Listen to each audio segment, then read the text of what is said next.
उसने व्रत रखा था, तो कह रहा है कि मेरी मम्मी बीमार है तो कल हम नीचे जाएंगे। फिर बाद में 5 मिनट के बाद सोना सर बहुत दुख हुआ, सारी रात मतलब कि वो परेशानी में रहे, हम भी परेशानी में रहे। आगे दूसरे दिन मैं उठा, लेकिन मुझे हिम्मत नहीं हुई, मैं इधर तक गया सर, फिर जाने की हिम्मत नहीं हुई, मैं आ गया, वापस आ गया। क्या कल मेरे साथ बैठा था, चाय पी थी, बात की, आज मैं क्या देखूंगा उधर क्या जो है खुद अपने मुलाजमी के साथ खिलवाड़ कर रहा है, उनके जानों के साथ। अगर उसके पास सारी सेफ्टी किट्स होती यहाँ पर तो शायद उस बेटे की जान नहीं गई होती।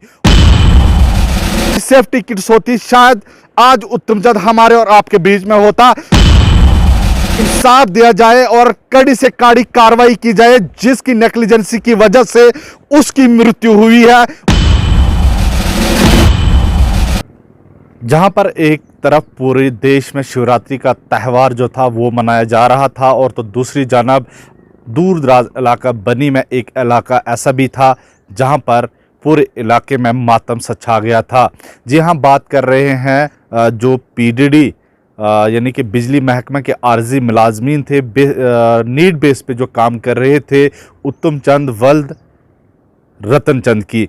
जी हाँ, इस वक्त हम स्पॉट पर मौजूद हैं, और उस वक्त हम स्पॉट पर नहीं आ पाए थे, लेकिन आज हम यहाँ पर स्पॉट पर मौजूद हैं। मेरे पीछे ये देख सकते हैं, ये बिजली के वो पोल हैं जहाँ पर उनको इलेक्ट्रिक शॉक लगा था। मैं संजीव को कहना चाहूँगा कि वो आपको ज़रा पैन करके ये तस्वीरें इन पोल्स की दिखाई जाए।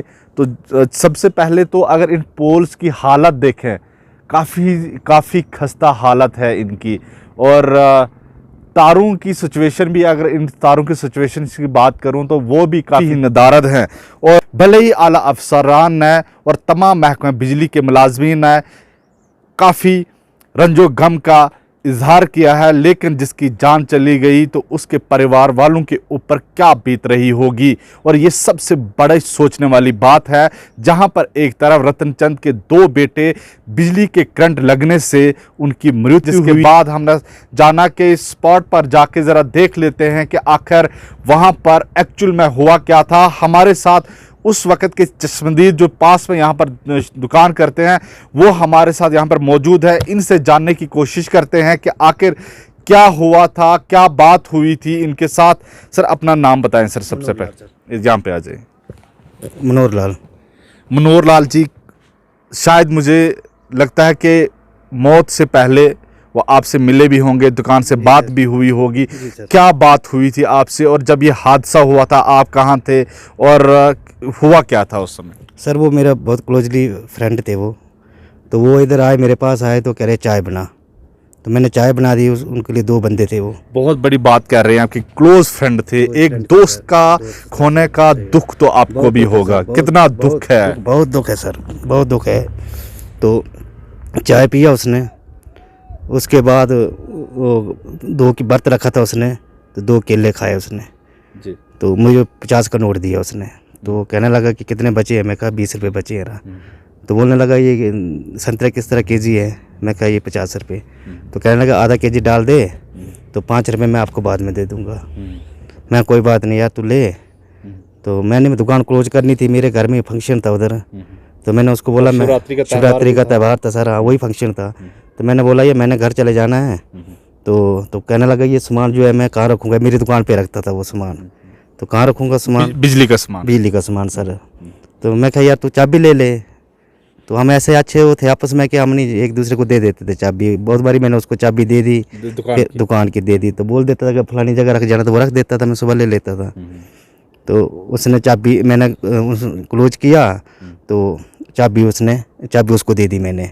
तो उसने अपना सामान उठाया और मैं भी, दोनों इधर आ गए। मैं यहाँ से नीचे होना था, उसने ऊपर आना था। तो इधर से वो ऊपर आ गया, मैं नीचे चला गया। मैं खाली बरामदे में बैठा, पहुँचा अपने, तो कोई 5 मिनट बैठा तो फ़ोन आ गया सर, कह रहे ऊपर शॉट बजा किसी को। तो किसको बजा शॉट? तो इधर हमारे एक लेडी थी, वो इधर घोड़ी थी उसकी, उसको लेने के लिए आई थी। तो उसने देखा इधर से गिरते नीचे, तो कहने दिमाग ऐसे हुई थी, वो आवाज़ हुई थी। तो हाँ जी, तो कहने लगा, तो उसने अपने ससुर को फ़ोन कर दिया, ये ऊपर शॉट बजा, किसको बजाया? तो उसने मुझे फ़ोन कर दिया। मैंने कहा शॉट किसको बजा यार? तो अभी तो वो गए थे उधर। मैंने इधर फ़ोन कर दिया, इधर मेरे फ्रेंड थे बैठे, गाड़ी शाड़ी लगाई थी उन्होंने इधर। तो उनको फ़ोन कर दिया कि ऊपर क्या है? तो उन्होंने कहा यार ऐसे उनको शॉट बजा है। तो फिर मैंने फ़ोन किया उनको कि क्या हालत है उसकी, हालत ख़राब है। तो फिर मैं उसको ड्राइवर को फ़ोन करता रहा, ड्राइवर मेरा वो मित्र है जिसकी गाड़ी थी, तो मैं उसको फ़ोन करता रहा। तो उसने कहा यार अभी मैं गाड़ी चला रहा हूँ, थोड़ा इमरजेंसी है, तो मैं तुझे बनी में जाके फ़ोन करता हूँ। फिर वो बनी में गया, बनी से फ़ोन किया, कह रहे डेड हो गया है। एक कौन बस से फिर सो मैंने फंक्शन किया। कौन से खंबे पे चढ़े हुए थे? ये सर ये है पौड़ी इधर ही लगी थी, सुबह आए हम देखा जिसको पेंट नहीं हुआ है। जिसको पेंट नहीं हुआ है, जो पुराने खंबे जो है। अच्छा हाँ ये मैं देख रहा हूँ कि आधी वायर्स उस पोल के साथ लगी हुई हैं, आधी इधर लगी हुई। ये है क्या, माजरा क्या है ये? पता नहीं सर, ऐसा इसके मुझे नॉलेज नहीं है, लेकिन इधर पहले इसने ये तार काटी हुई थी हमने। लाइन कौन सी है ये वाली?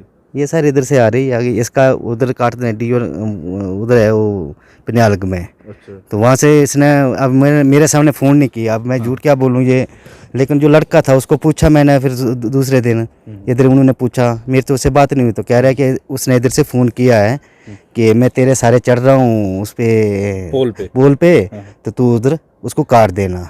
फिर उसका बस 5 मिनट के बाद फ़ोन आया है, लेकिन मेरे सामने नहीं आया, जो लड़का था उसने बोला इधर। तो लड़का कौन था सर? वो उसके साथ ही लगा था काम के इधर। तो उन्होंने फ़ोन किया कि मैंने काट दिया, आप चढ़ो।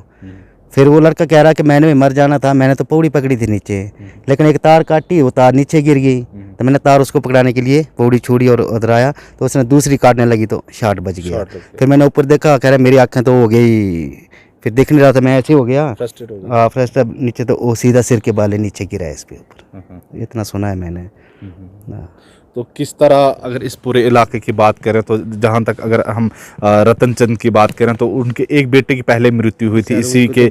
सर सरकार को ये बोलेंगे कि थोड़ा अच्छे से करो, अगर मुलाजमात है ये एक दूसरे को फ़ोन कर देते हैं कि तू उधर वो लगा दे, फ्यूज लगा दे, तू ये कर दे, वो कर दे, खुद कोई घर में बैठते हैं, कोई कहाँ बैठते हैं। तो ये इनके अफसरान ने इनको बोलना चाहिए कि यार ड्यूटी सही तरीके से करो, है ना। किसी के बेचारे की जान चली जाए तो अब देखो 2 लड़के मर गए बेचारे के, वो उसके घर में क्या बीत रही है अभी। ऐसे बड़ा अच्छा लड़का था सर, कोई बोले मैंने उस दिन मेरे घर में आना था उसने 5 मिनट के लिए, तो उसने व्रत रखा था, तो कह रहा है कि मेरी मम्मी बीमार है तो कल हम नीचे जाएंगे। फिर बाद में 5 मिनट के बाद सोना सर, बहुत दुख हुआ, सारी रात मतलब कि वो परेशानी में रहे, हम भी परेशानी में रहे। दूसरे दिन मैं उठा, लेकिन मुझे हिम्मत नहीं हुई, मैं इधर तक गया सर, फिर जाने की हिम्मत नहीं हुई, मैं आ गया, वापस आ गया। क्या कल मेरे साथ बैठा था, चाय पी थी, बात की, आज मैं क्या देखूंगा उधर, क्या करूँगा, मैं गया नहीं फिर सर उधर। और यहाँ पर उनके दोस्त जो है हमें मिले, इन्होंने सरकार से मुआवजा देने की बात की है। और कल जिस तरह से पीडीडी की एक मीटिंग में वहाँ पर भी कंडोलेंस किया गया, लेकिन बड़े ही अफसोस की बात है कि जो बिजली के छोटे मुलाजमीन हैं, यानी कि लाइनमैन जो हैं, आरजी मुलाजमीन हैं, उनके पास कोई भी सेफ्टी किट नहीं होती है। चाहे वो बर्फ़ हो या बारिश हो, धूप हो, हर मुमकिन कोशिश करते हैं लोगों को बिजली पहुंचाने के लिए। हालांकि अगर यहाँ के लोग भी फ़ोन करते हैं, वो एक लाइनमैन को ही फ़ोन करते हैं कि हमारे इलाके में बिजली नहीं है, हमारा ट्रांसफार्मर जल गया है, लेकिन ऐसा क्या उसके पास है कि वो आपको ना ही वो वायर प्रोवाइड कर सकता है, ना ही वो बिजली के पोल प्रोवाइड करना है। वो इलाके भी बर्फबारी वाले इलाके देखे जहां पर लाइनमैन काम कर रहे होते हैं, खंभों पे चढ़े होते हैं, तारें ठीक कर रहे होते हैं। अगर यहां पर उसके पास शायद सेफ्टी किट होती तो शायद ये हादसा नहीं पेश आया होता। लेकिन सवाल तो बहुत सारे इस हादसे से उठते हैं कि आखिर कौन जिम्मेदार है उसके पीछे, ये सबसे बड़ा सवाल है। अगर उसने पीछे से शटडाउन लिया था तो फिर बिजली को किसने वहां से लगाया,